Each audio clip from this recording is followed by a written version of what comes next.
Good evening.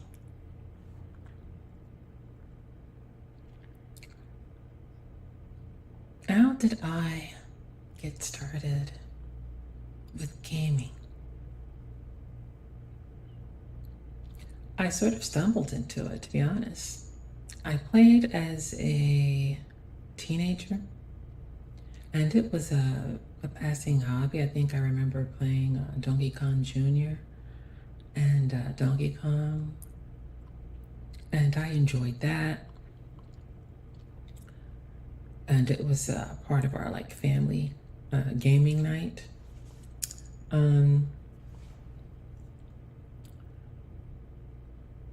But I left that behind throughout most of my adult life. But I had an ex at that time we were together who loved gaming. And so, what was it, the PS3, I think it was, or PS2? One of them we had. And I bought it. And we would play, and that got me into gaming and enjoying gaming. And I've never been an expert at gaming, but I certainly loved those games where you had superpowers and the like. That was always my sort of favorite type of game. Relationship didn't last. I got custody of the gaming unit and the games and continued to play. And have played ever since. I think my skills have improved a little, but I'm never going to be an elite gamer. That's just not going to happen. One, because I don't think I'm naturally talented in that aspect, and two, I don't have the bandwidth in my day to spend the amount of time that I would need to develop those skills.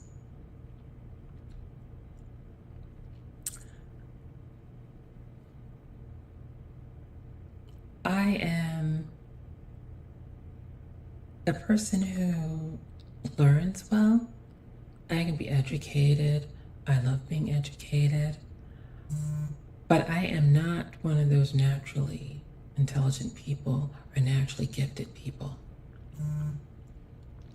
I've always had a pretty good memory, and I think that my parents and other family members may have conflated my excellent memory with intelligence, but I certainly was sorely lacking in emotional intelligence and was not a naturally intelligent person.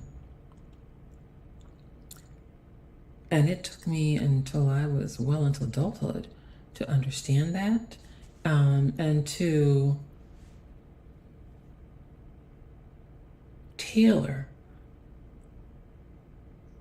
my methods of educating myself and learning to suit that. It took coming across naturally intelligent people to see the difference. And I've come across plenty in my lifetime who don't have to open a book at all, and they will get no less than a B. If I don't open a book, I'll get an F. So I've worked hard at my education, particularly in mathematics. I would say if there was a spectrum on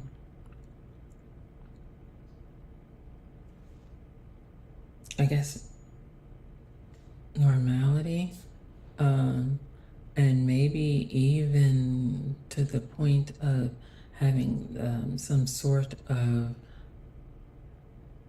learning difficulty, I would say I would be in the learning difficulty section of mathematics, because somehow in my brain it doesn't stick. I can do basic mathematics. Basic. Thank God for calculators. But I can't do quick calculations in my head. No. I do programming, so I'm able to write programs to do calculations for me. So I can produce reports with that information and, check with the calculator to make sure that my programming is spitting out the expected information. But to sit there and do the calculations in my head, and yes, I know people who can do this. I'm not one of them, and I will never be one of them. My brain simply isn't wired to do that.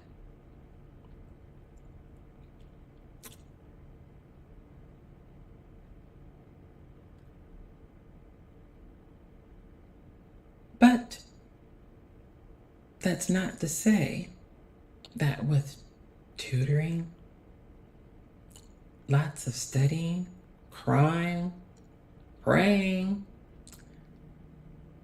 that I cannot eke out a B in a mathematics related class.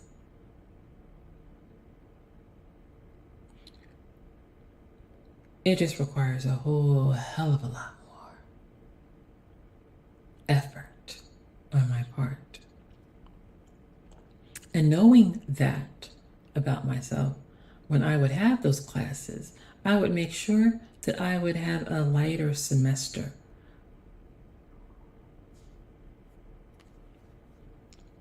To dedicate more time to mathematics. Whereas where I didn't have the mathematics classes, I could take a heavier semester, because my reading comprehension, I'm getting older now, so it's not what it was in my youth.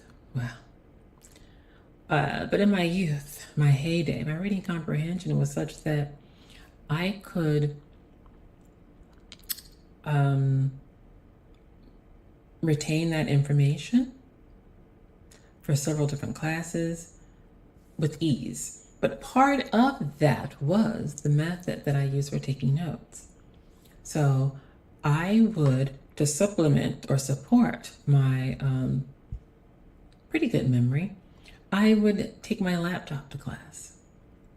I was doing that long before I guess a lot of people started doing it. Now it's like, I think most of the world does that.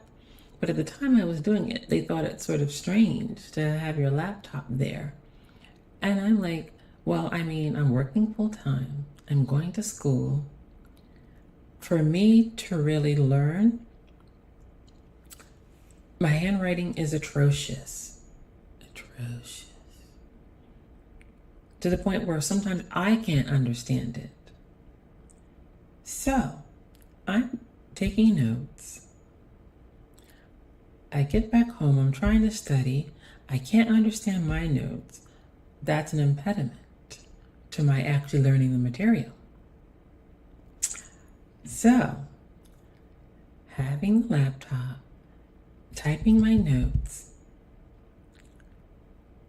going back home, reorganizing my notes in a way that is logical for me to retain that information, depending upon the subject matter. Just those steps of going back reinforce that information, reinforce the conversation. And I was particularly blessed with retention, as it was auditory. So the more conversation that was held about a particular topic, the deeper ingrained it became for me, the way my mind works. Just seeing something, I love visual cues for, I guess, my programming side. When I'm trying to program something and I'm trying to figure that out, having visual cues is very helpful for me. Maybe even, I won't say more so than the written notes, but it definitely makes it easier for me to either program or to build database. But in terms of education and learning, that discourse in the class, the more discourse there is on a particular topic, the more ingrained it becomes for me. I think because then it's not just simple memorization, it somehow becomes a living, breathing experience that then is recorded in my brain in a way where I can pull up all of that information and the details of that information perfectly.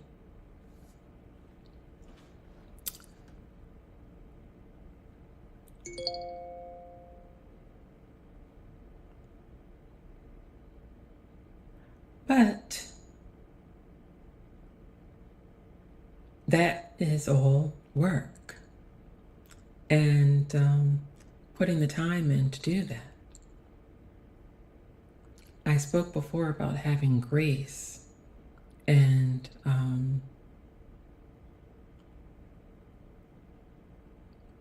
I just, therefore by the grace of God go I, because I think about, okay, what about the person in my situation that learns like me, or perhaps learns best like I learn? I can't afford a laptop. And I know they've become more reasonable now, but there's still people out there who cannot. Or if they can, they need one for the house.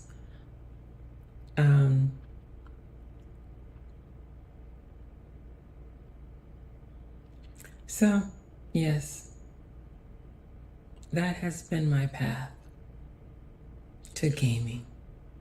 And I will say, gaming while black and gaming while trans, on top of not being an elite player, has not been an easy road.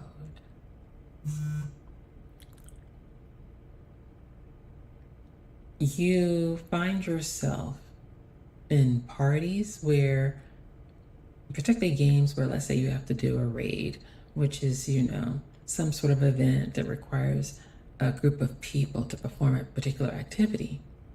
And so you may know one person or two people, but they may invite 2 or 3 other people that you don't know.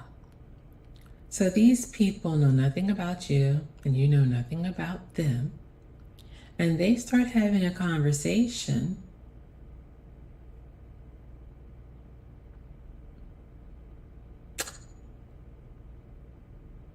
that's either racist, where there's microaggressions, homophobic, transphobic, Islamophobic, some phobic.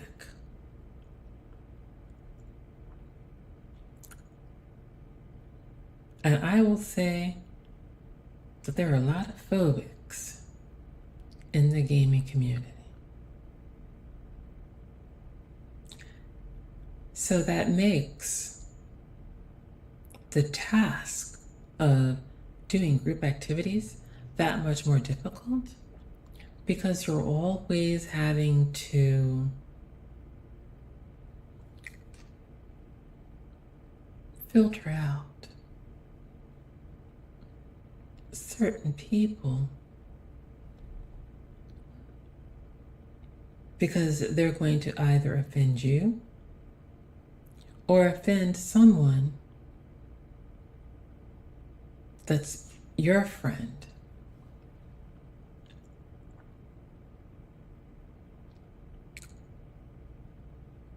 Finding clans is difficult when you're Black and trans, because you want to have a place, and a clan is a group of people that are playing in a particular game, working together to obtain common goals together.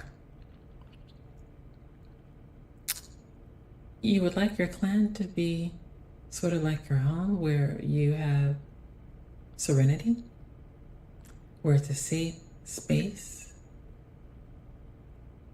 And that's difficult to find because those same people that I just spoke of, they can exist within your own clan.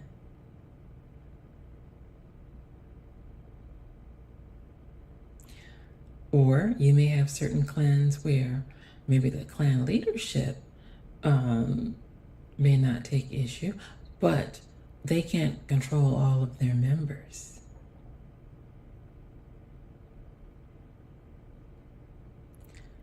So it's been a bit of a minefield. You have other clans that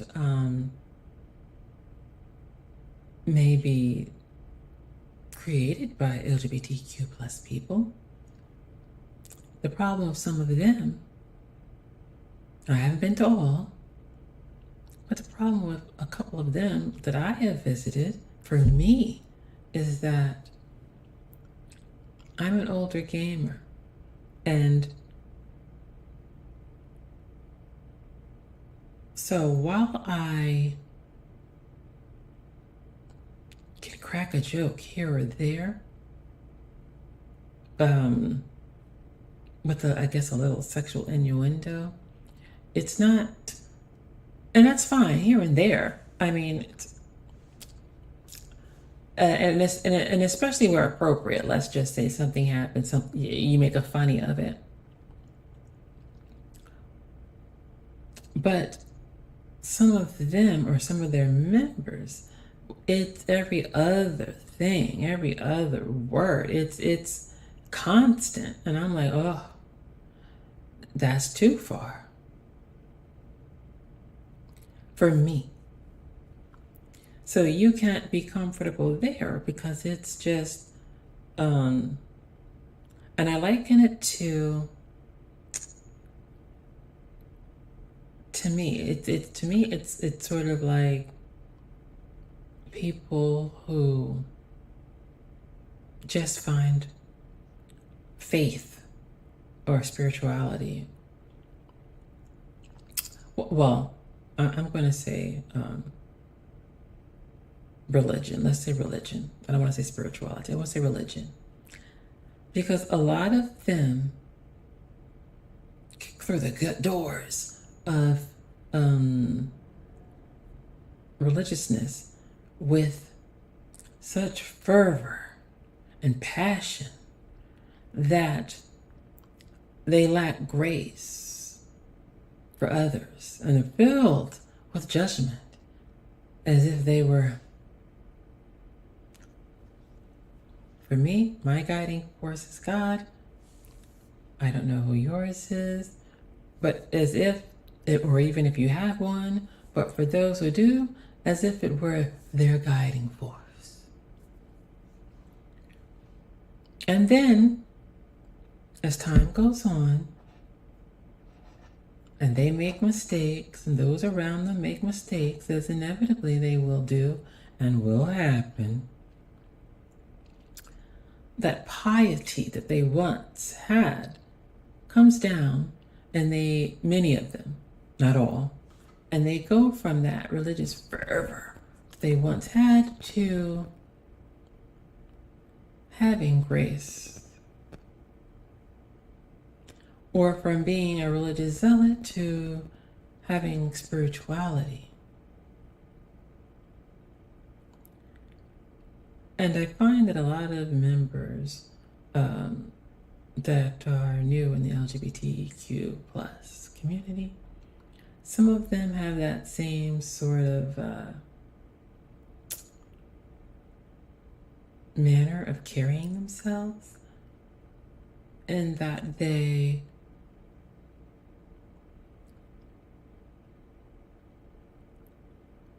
are hyper LGBTQ plus ness, or they are hyper sexual innuendo. And as time goes on, they sort of settle into that's just a small part, really, of who they are. They haven't changed. The person that they are has not changed. And when you look at everything that goes on in your life in 24 hours, it's a very small portion of who you are. It's more the lens through which you see life, and maybe who you identify as or who you may choose to love. But everyone has to pay bills.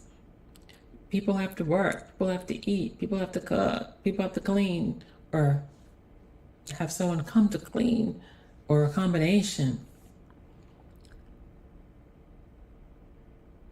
People have to do the work of living. And the work of living really does not involve so much who you sleep with or who you identify as. Those are small portions, really, of your day.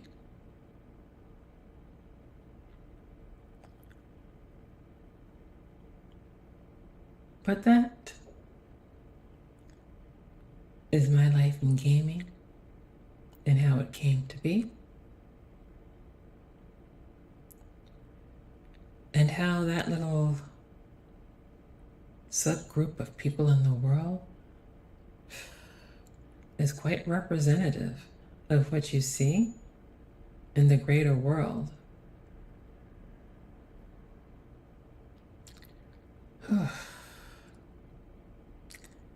Thank you. Have a good evening. Have a good day.